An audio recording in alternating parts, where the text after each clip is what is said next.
Mic கொடுங்க. மாண்புமிகு எதிர்கட்சி தலைவர் பேரவைத் தலைவர், நீங்க உட்காருங்க. நேற்று நான் பேசும்போது சில அமைச்சர்கள் குறுக்கிட்டு பேசினாங்க, அதற்கு நீங்க அனுமதி கொடுத்தீங்க. அது மாதிரி இன்னைக்கு முதலமைச்சர் பேசும்போது சில வார்த்தைகள், தவறான வார்த்தைகள் பேசுறாரு. அவர் பார்ட்டி ஃபண்ட் அப்படின்னு சொல்லியிருக்கிறாரு. அவர் அமைச்சர் அந்த பார்ட்டி ஃபண்ட் எந்த பார்ட்டின்னு கூட சொல்ல தைரியம் இருந்தா சொல்லுங்க, நாங்க அதெல்லாம் ஃபேஸ் பண்ண தயாரா இருக்கோம். எதையும் ஆதாரத்தோடு எதையும் பேசுங்க. இங்க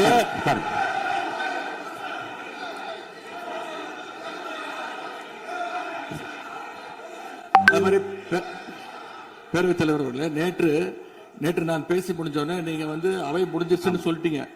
நாங்கெல்லாம் வீட்டுக்கு போயிட்டோம். வீட்டுக்கு போய் டிவி போட்டு பார்த்தா அங்க இன்னொரு அமைச்சர் இன்னும் பதில் சொல்லிட்டே இருந்திருக்கிறாரு. அதற்கெல்லாம் நாங்க இப்ப என்ன பதில் இது, என்ன மரபு இது? நீங்க இப்ப பேசிக்கிட்டே இருப்பீங்களா? நாங்க பாத்துக்கிட்டே இருக்கணுமா? அதே மாதிரி இன்னைக்கு முதலமைச்சர் அவர்கள் பேசும்போது நாங்களும் அமைதியா கேட்டுட்டு தான் இருந்தோம். ஆனா சில கருத்துக்கள் அவர் பேசும்போது அதை நாங்க அனுமதிக்க முடியாது. ஆதாரத்தோடு ஏதாவது பேசணும்னா, குற்றச்சாட்டுகள் சொல்லும் போது ஆதாரத்தோடு சொன்னீங்கன்னா அதை நாங்க ப்ரூவ் பண்றதுக்கு தயாராக இருக்கு. மாண்புமிகு உறுப்பினர் அவர்கள் இருங்க. நேற்று மாண்புமிகு எதிர்கட்சி தலைவர்கள் பேசியதும் மாண்புமிகு பொதுப்பணித்துறையர்கள் பேசியதும் ஆதாரம் இல்லாமல் பேசக்கூடாது என்று நான் சொன்னேன். ஆய்வு செய்து நீக்கப்பட வேண்டியது நீக்கும் என்று சொன்னேன். இப்போது மாண்புமிகு முதல்வர் அவர்கள் பேசி முடிக்கட்டும். நீங்கள் கூறிய கருத்துப்படி அதில் ஆதாரங்கள் இல்லாத குறிப்பாக இருந்தால் அதை நீக்குவதற்குரிய உரிமை எனக்கு இருக்கிறது. ஆய்வு செய்து நான் நடவடிக்கை எடுப்பேன். இப்போது மாண்புமிகு முதலமைச்சர் அவர்கள் பேசலாம். இந்த டாஸ்மாக் மாதிரியே பல டிபார்ட்மெண்ட்லயும் மறுபடியும் சொல்றேன், கட்சி நிதின்ற பேர்ல அடிச்ச கொள்ளைய ஒன்னா கவர்மெண்டோட கஜானாக்குள்ளேயே கொண்டு சேர்த்துக்கிட்டே இருக்கிறாங்க. இப்பவும் சொல்றேன், மக்கள் பணத்துல இருந்து ஒரு பைசா கூட தொடமாட்டோம், தொடவும் விடமாட்டோம், தொட்டா விடமாட்டோம், இதுக்கு முன்னாடி தொட்டவங்களையும் விடமாட்டோம்.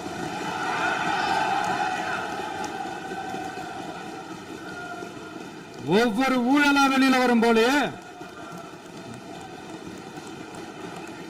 ஒவ்வொரு வேஷமா கலைஞ்சிரும் போல இங்க இருக்கிற நிறைய பேரு நடுங்கி போய் இதுல நம்ம மேல அவதூறு வேற. இப்ப புதுசா ஒரு வெப்பன் ஒண்ணு கொண்டு வந்திருக்காங்க. அது என்ன தெரியுமா? அவங்க தயவால தான் நம்ம ஆட்சி நடக்குதான். மக்கள் தயவால இந்த ஆட்சி நடந்துகிட்டு இருக்கு. மனசாட்சி உள்ள சக்திகளோட ஆதரவால இந்த ஆட்சி நடந்துகிட்டு இருக்கு. நாங்க தான் அனுப்பி வச்சோம் அப்படின்றாங்களே. அனுப்பி வச்சவங்களுக்கு மினிஸ்ட்ரியில இடம் கொடுத்தா ஏன் கதறீங்க? ஏன் இவ்வளவு கோபம்? ஏன் இவ்வளவு கதறல்ஸ்? இதுல இன்னொரு முக்கியமான விஷயம், மார்க்சிஸ்ட் கம்யூனிஸ்ட் கட்சி நமக்கு ஆதரவு கொடுத்தது சுயேட்சையா எடுத்த முடிவுன்னு சொல்றாங்க. அதே மாதிரி இந்திய கம்யூனிஸ்ட் கட்சி நமக்கு ஆதரவு கொடுத்தது சுயேட்சையா எடுத்த முடிவுன்னு சொல்றாங்க. இதுல எங்க இருந்து நாங்க தான் அனுப்பி வச்சோம்னா புரியலையே. மக்களுக்கு நல்லா புரியும், எல்லாத்தையும் தெளிவா பார்த்துக்கிட்டு இருக்கிறாங்க.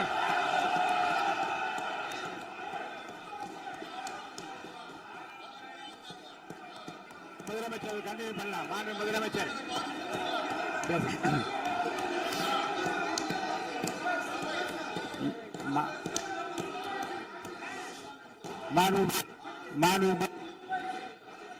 முதலமைச்சர் கண்டினியூ பண்ணலாம்.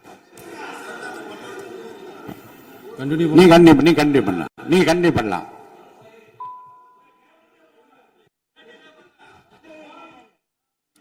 இந்த சமூக நீதி அரசுன்னு சொல்றவங்களை பார்த்து கேட்கிறேன், நம்ம பட்டியலின சகோதரர்களுக்கு எத்தனை அமைச்சர் பதவி கொடுத்தீங்கன்னு கொஞ்சம் சொல்ல முடியுமா?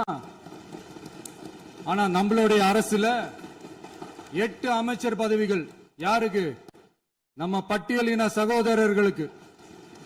எல்லாம் நம்ம அண்ணன், நம்ம தம்பி, நம்ம தங்கச்சிங்க.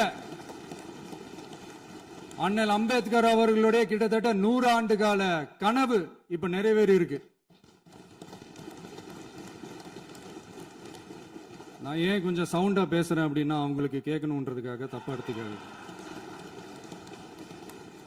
அதே மாதிரி பெண்களோட பாதுகாவலர் நாங்க தான் அப்படின்னு சொல்லிக்கிறவங்களை கேட்கிறேன், எத்தனை பெண்களுக்கு அமைச்சர் பதவியில இடம் கொடுத்தீங்க கொஞ்சம் சொல்ல முடியுமா? எங்க அரசுல 4 சகோதரிகளுக்கு அமைச்சர் பதவி கொடுத்திருக்கிறோம்.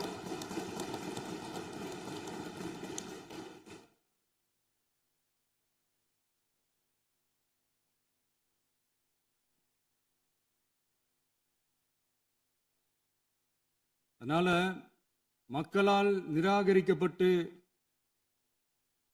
மக்களால் அகற்றப்பட்டவங்களுக்கு ஒன்னே ஒன்னு சொல்லிக்கிறோம், தப்பே செய்ய மாட்டோம், ஊழலே செய்ய மாட்டோம், நேர்மையா தான் இருப்போம், நியாயமா தான் இருப்போம் அப்படின்னு சொல்றவங்களால மட்டும்தான் கூட்டணி ஆட்சி அமைக்க முன்வரும்.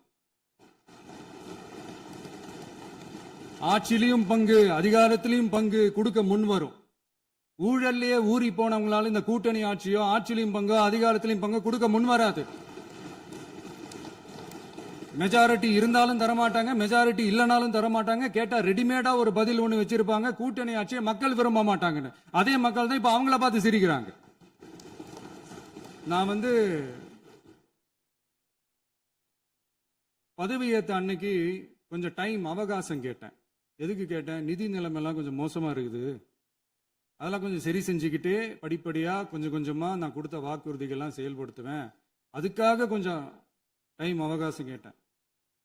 நான் ஏதோ வேற எதுக்காகவோ வேற யாருக்காகவோ ஏதோ அவகாசம் கேட்ட மாதிரி. அடுத்து இங்க சபையில இல்லாதவங்களை பத்தி பேச வேண்டாம்னு நினைக்கிறேன்.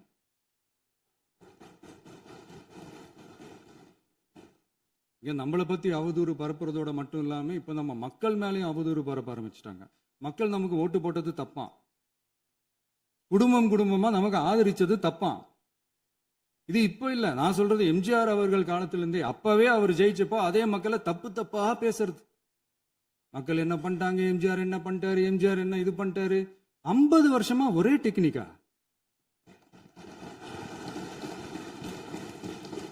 டெக்னாலஜி எல்லாம் மாறி வேற எங்கேயோ போயிட்டு இருக்கு பஸ்.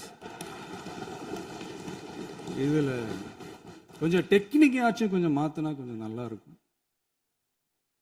அதனால மக்களுக்கு யூஸ்ஃபுல்லா இருக்கிற மாதிரி இந்த ஆக்கப்பூர்வமான கருத்துக்களோ ஆக்கப்பூர்வமான யோசனைகளோ இருந்தா சொல்லுங்க, அதை நாங்க டெஃபரெண்டா எடுத்துக்கிறோம். ஆனா அதை விட்டுட்டு இந்த நக்கல் நையாண்டி சம்பந்தம் இல்லாத பேச்சு இதெல்லாம் பேசிட்டு அப்புறம் முதல்வர் பதில் சொல்லல, முதல்வருக்கு பதில் சொல்ல தெரியல அப்படின்னா அப்புறம் என்ன சோஃபா மாடல் ஆட்சியா?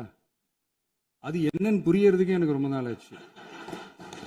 இந்த sofa set, table chair, teapoy, furniture பிசினஸ்லாம் வேற எங்க வெளியில போய் பண்ண சொல்லுங்க. அப்படி அந்த பிசினஸ் தான் பண்ணணும்னா நிறைய பிசினஸ் பண்ற மாதிரி வெளியில போய் பண்ண சொல்லுங்க, இங்க சட்டசபைக்குள்ள வேணாம். அதனால ஆக்கப்பூர்வமான கருத்துக்கள் இருந்தா சொல்லுங்க, டெஃபினட்டா அது சரியா இருந்தா நாங்க ஏத்துக்கிறோம். எனக்கு ஒரு குட்டி கதை ஒண்ணு ஞாபகம் வருது, சொல்லாமா?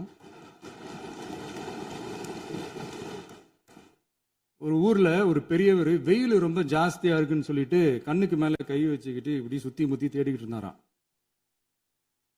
அப்ப கூட இருந்த ஒரு சின்ன பையன் என்ன தேடுறீங்க அப்படின்னு கேட்டானா. அதுக்கு அந்த பெரியவர் சொன்னாரா, அது ஒண்ணு இல்ல தம்பி, உங்க அப்பா இங்கதான் இருப்பாருன்னு சொன்னாங்க, அதான் தேடிக்கிட்டு இருக்கேன், எங்க உங்க அப்பாவையா காணோம்?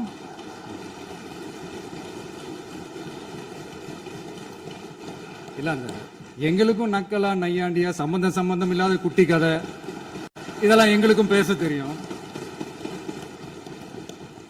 அந்த கதையில பெரியவர் அப்படி சொன்னாராம், தப்பா எடுத்துக்காதீங்க. அந்த கதையில பெரியவர் அப்படி கேட்டாராம். அதனால யாரும் இங்க டென்ஷன் ஆக வேணாம். அதனால